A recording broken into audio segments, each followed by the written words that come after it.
جب صدام نے دعویٰ کیا نا کہ نہیں میں سید ہوں تو لوگوں نے کہا بھی شجر تلاش کرو. جب صدرہ اس کو دیکھا تو جا کے اس کا مروان سے شجرہ ہوا.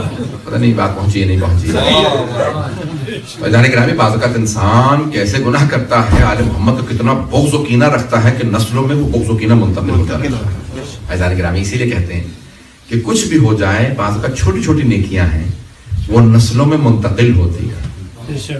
آپ نے دیکھا ایک اکثر میں جاتا ہوں نا بعض اوقات تو کہتے ہیں کہ اس خاندان کی یہ خصوصیت ہے, یعنی خاندان کی پورے خاندان کی خصوصیت ہے, ان کا ہر فرد یہ مثال کے طور پہ مزاجن متواضع ہے, منکسر مزاج. ایسا ہوتا ہے یا نہیں ہوتا؟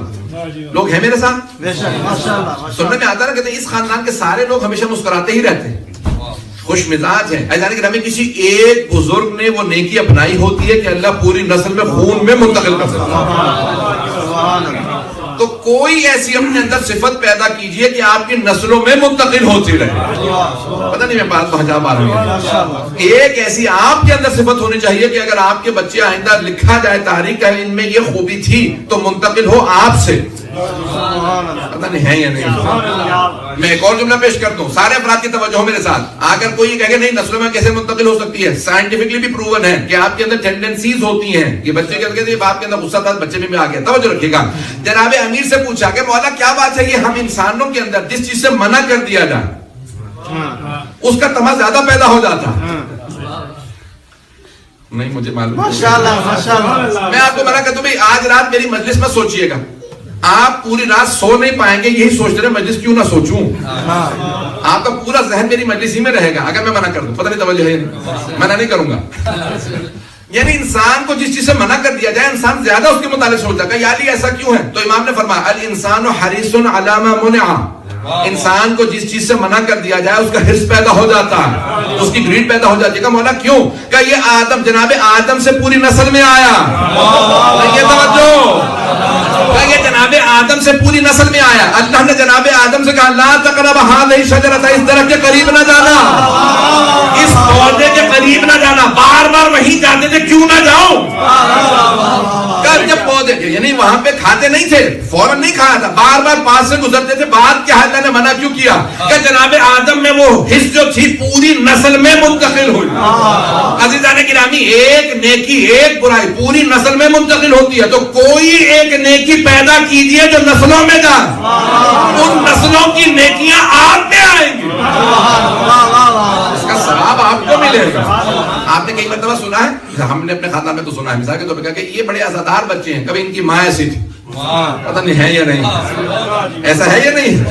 کہ یہ ان کا کمال نہیں ہے, ان کی ماں ایسی تھی ہاتھ کا مجلس میں انگلی پکڑ کے بچوں کو سب سے آگے بٹھاتی تھی, بچوں میں منتقل ہو گئی تھی. اور پھر وہ بچوں ہی میں نہیں رہتی, وہ بچے اپنے بچوں کو منتقل کر دیتے ہیں.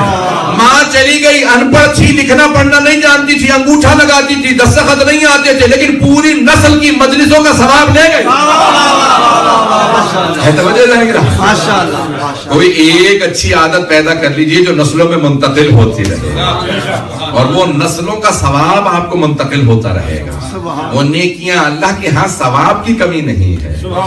میں ایک واقعہ سنانا چاہ رہا ہوں کہ سننا چاہیں گے. راوی اہل سنت کے راوی بہت بڑے محدث ہیں, وہ کہتے ہیں کہ ہم مدینے سے نکلے, احرام باندھے, اور مسجد شجرہ میں احرام باندھنے کے بعد نکل گئے مکے حج کے لیے. تو کہا کہ راستے میں دیکھا کہ ایک بی بی ہیں, پانی ختم ہو گیا راستے میں, گرمی مکے کی گرمی یا اس پورے حجاز مقدس کی. جیسے ہی آدھے راستے میں پہنچے تو دیکھا کہ وہ خاتون ناکا پہ سوار ہیں اونٹنی پہ, اور ہاتھوں کو بلند کر کے کہتے ہیں کہ پروردگارا, نہ تو نے مکے پہنچایا نہ مدینے ہی رہنے دیا. پتہ نہیں توجہ ہے, ان کا دعا مانگنے کا انداز سارا قافلہ رک گیا کہ یہ اللہ سے لڑ رہی ہے. کہ پروردگارا نہ تو نے مکے, بوڑھی خاتون تھی, نہ تو نے مکے پہنچایا نہ مدینے ہی میں رہنے دیا, اگر تو نے راستے ہی میں مارنے تھا تو مدینے میں رہنے دیتا. ہم لوگ کہنے تعجب کریں, خدا سے لڑ رہی ہے, احرام باندھ رکھا ہے. تو کہا کہ پروردگارا اگر تو نے راستے میں پیاسا ہی مارنا تھا تو مجھے مدینے میں رہنے دیتا. اب تجھے واسطہ ہو میری نانی کا, یا تو پانی پہنچا دے یا مکے پہنچا دے. کہ سارے کا سارا مجمع دیکھ رہا تھا, گنہگار خود بھی ہو رہی ہے, ہمیں بھی گنہگار کر رہی ہے. کبھی سبھی دیکھ رہے تھے کہ اچانک دیکھا ایک دل ایک ڈول پانی کا نازل ہوا اسی کے پاس آیا, اس نے خود بھی پانی پیا, سارے مجمع کا پانی ملا. اب سب نے پوچھا کون ہے, کہ ابھی جرات نہ کرو, غضبناک ہے. کب مکے پہنچے تو وہ راوی کہتا ہے, سنت کا راوی, کا میں نے جا کے پوچھا, کہا آپ نے کس کا واسطہ دیا, نانی کون ہے آپ کی؟ کہ میرا نام مسکا, میری نانی کا نام تھا فردا. کہ وہ جناب سیدہ کی کنیسی, ہمارے خاندان میں عادت ہے جب پریشان ہوتے ہیں تو اپنی نانی کی خدمت کا واسطہ دیتے ہیں.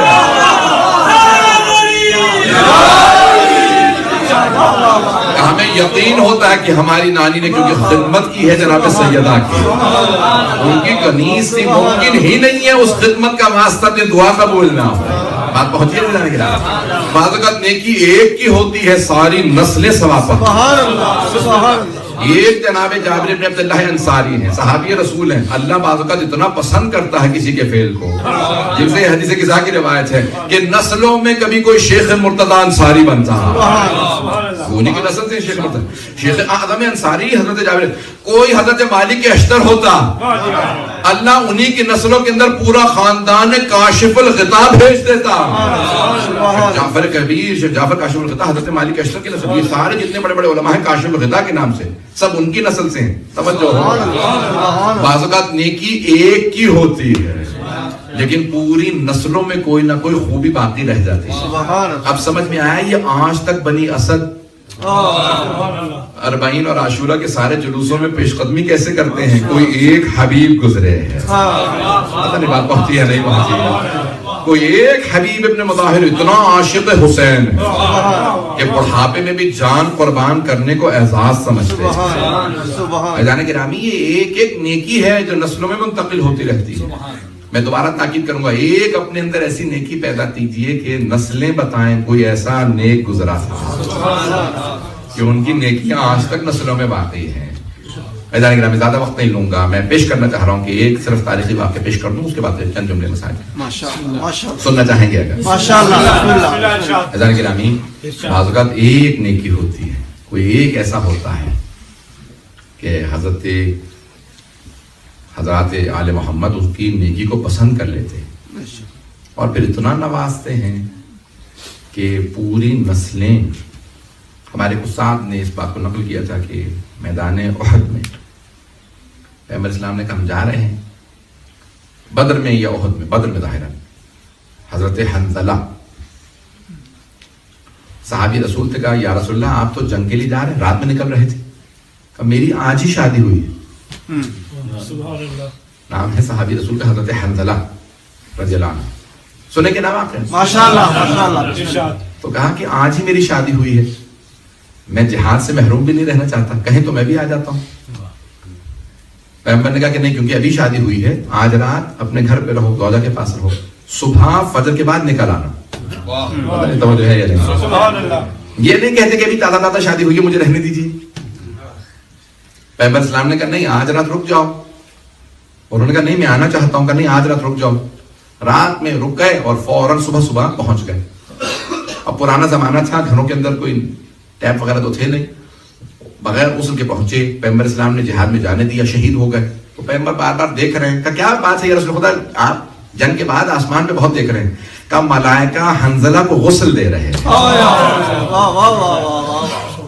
کہا ملائکہ حنظلہ کو غسل دے رہے ہیں, وہ غسل کے بغیر آئے تھے. تو کہا یہ شہید ہے, شہید پاک ہے, اس کا کفن غسل نہیں ہے. تو کہا کہ کفن ویسے دفنایا, لیکن ملائکہ میں دیکھ رہا ہوں کہ روح کو غسل دے رہے ہیں. توجہ رکھیے گا, ہمارے استاد, یہ میں نے پڑھا البتہ فروغ بدیعت میں حضرت جعفر اور علماء نے بھی لکھا ہے, واقعہ موجود ہے, لیکن جو استاد سے بات پیش کرنا چاہتا ہوں. کہا کہ ایک شب رہے اپنی زوجہ کے پاس اور شہید ہو گئے جا کے. کہا اللہ سبحانہ و تعالیٰ نے انہیں ایک بیٹا عطا کیا ان کی شہادت کے بعد.